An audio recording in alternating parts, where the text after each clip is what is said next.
Our topic this morning is, why should we give?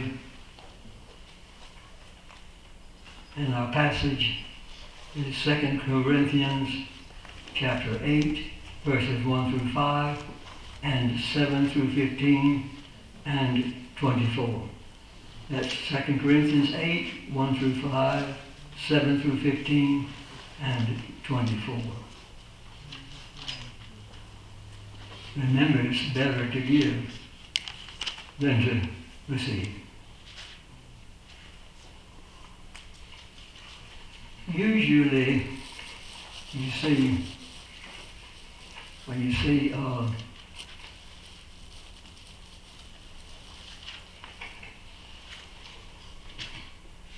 usually you see benevolence when there's giving involved. I looked the term up in the dictionary, and it gives 3 points. Benevolence, 1, is disposition to do good. 2, an act of kindness. And 3, a generous gift. And you know, really, if you think about it, God did all 3 of these when He gave us His blessed and only Son, Jesus Christ.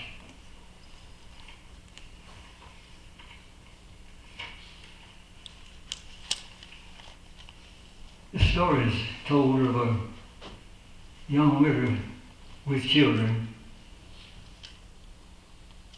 and a storm had just recently damaged her house. So this Sunday school teacher and her class came to help, and they worked all day Saturday. And when it was all over, the receivers were able to thank the Lord for His goodness to all of them. And the lady said, the young widow with children thanked me with tears in her eyes. You know, when I read this, it made me think about an incident in my life very similar to this. When I was minister of music in Baptist Church in Fort Worth, Texas, some years ago, on a late afternoon on Christmas Eve,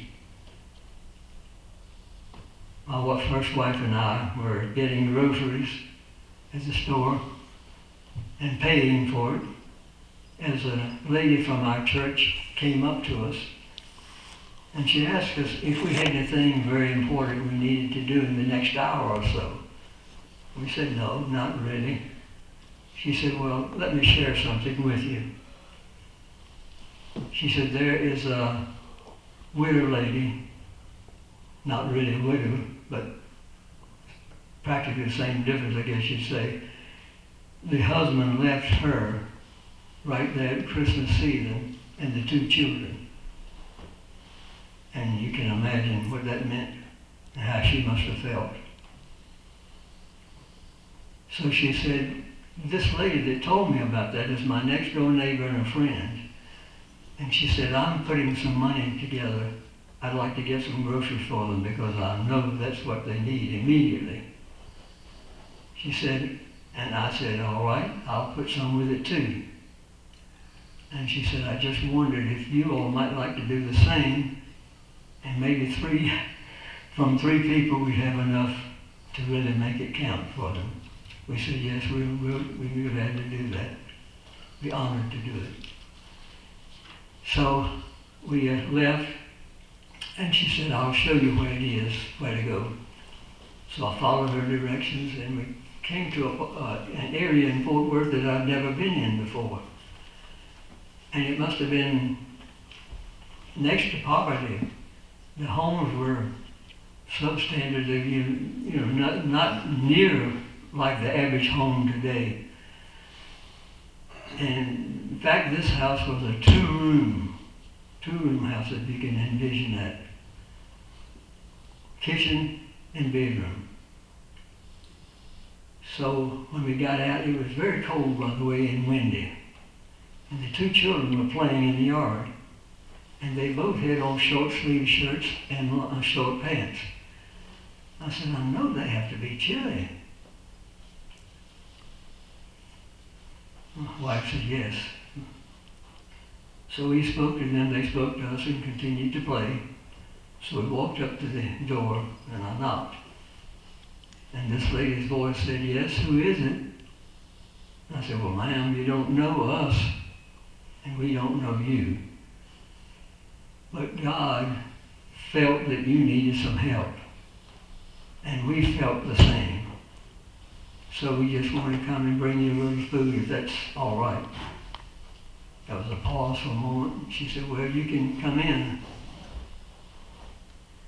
We stepped, and I stepped down, and it's the only house I think I've ever been in my life, anywhere. It had no floor. It was dirt. I said, oh boy. And I looked. There wasn't much space. The kitchen had a little cooking element in one eye. A very small table, 2 chairs, nothing else in the kitchenette, nothing else. And she was standing in the doorway of the bedroom. And she said, what is that? Is that groceries? And I said, yes, ma'am.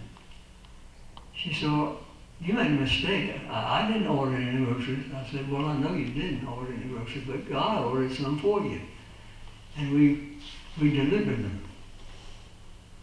So, gosh, you found made a mistake. She said, I'm sorry, I don't have the money for to pay. I said, did I say anything about you paying? I said, God said you needed it. We felt you needed it. So we brought it. And we hope that you'll have a good Christmas with your children and that you can enjoy it together. And she said, started boo-hooing. Boy, she just stood there and cried. And I stood there and it just touched me. And I know my wife and the other lady from the church. So after a moment or two, we went over and hugged her. And I said, the Lord is with you. Don't forget who gave you this.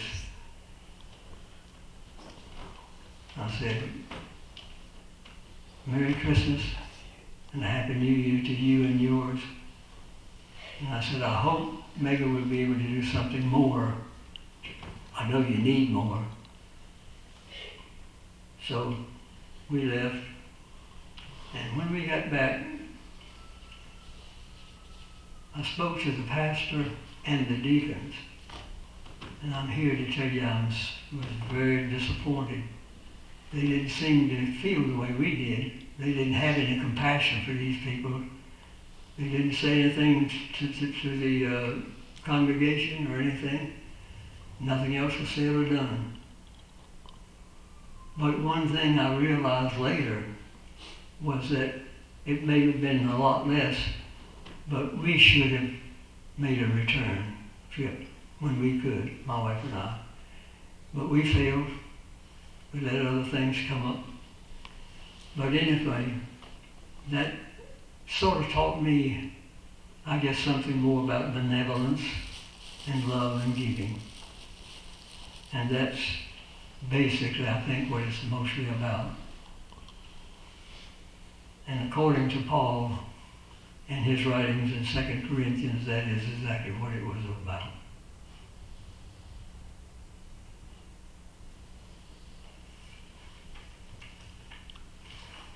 Do you know of anyone that has a need in your community like that? I think we've done a couple of things for a couple of people in the community. But anyway, it behooves us all, I think, to stop and think. Maybe we think we don't have a lot, but just look around a little bit or talk to a neighbor. We'll find there are a lot of people that need help. And if we have the proper love and compassion, we'll do something to change that. And I'll leave you with that. Have you done your part? Have I done my part? Only you can answer for you and only I can answer for me. And I'll say no, probably not.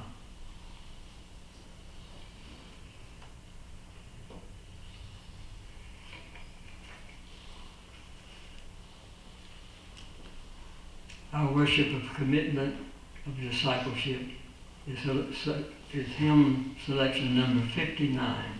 Jesus is calling. He's calling us to do what I just spoke about.